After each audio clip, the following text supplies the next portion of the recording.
I came for something much more trivial than this.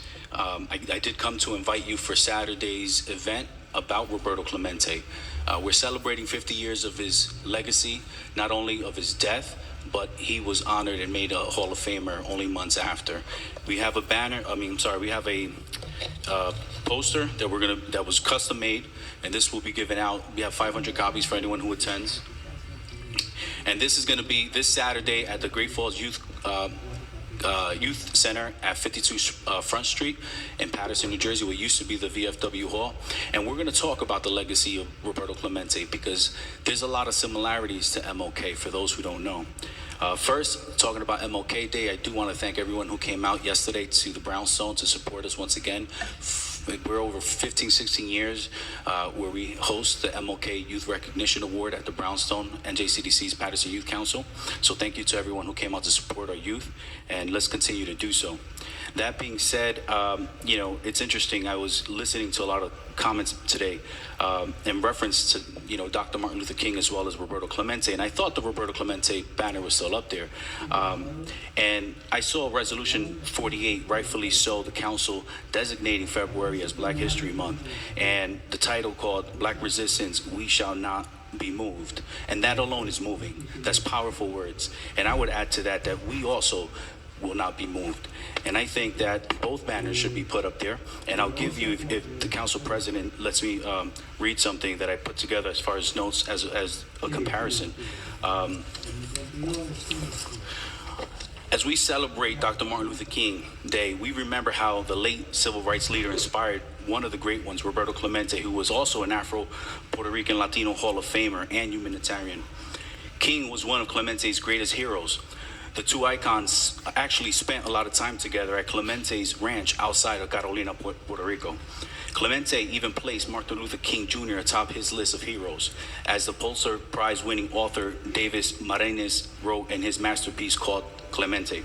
What Clemente admired most about King was not just his philosophy on nonviolence, but his ability to give voice to the voiceless. Both men lived and died in service to others. King was assassinated on April 4th, 1968 in Memphis, where he was supporting the striking sanitation workers. In his last speech, he mentioned that he was told that there was a threat to his life, but that didn't stop him from going to Memphis to give his speech. Clemente also gave a voice to the voiceless. In 1971, the Afro-Puerto Rican legend was the first person to speak Spanish on a national televised English broadcast in the United States.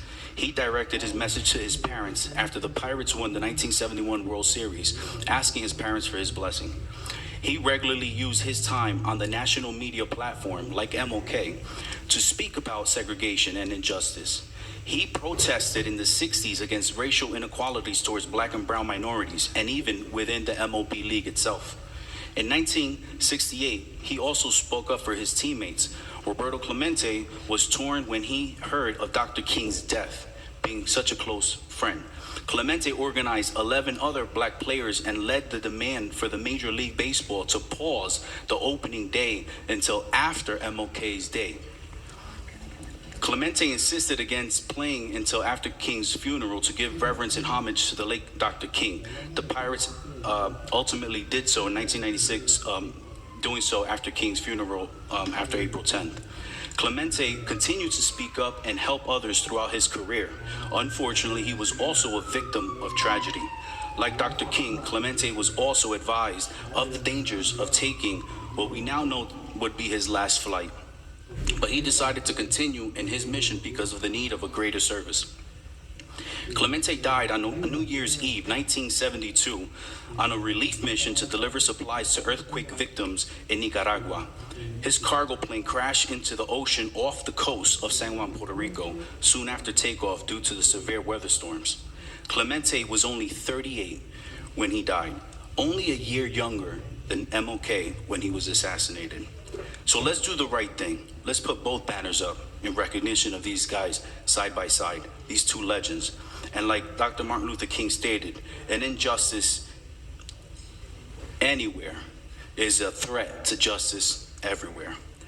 So I humbly, respect everyone who has this power today to just come to this very simple conclusion. Roberto Clemente was also Afro-Puerto Rican. His mother's last name was Walker.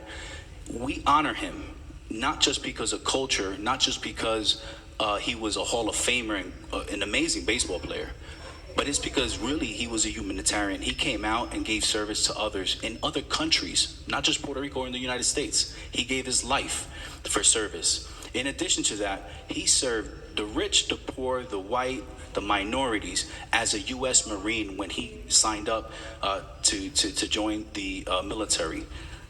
So if possible, let's just come with a conclusion today, if possible, through a motion. Let's put both banners. And actually like the other one better. I respect that. But I like the other one better.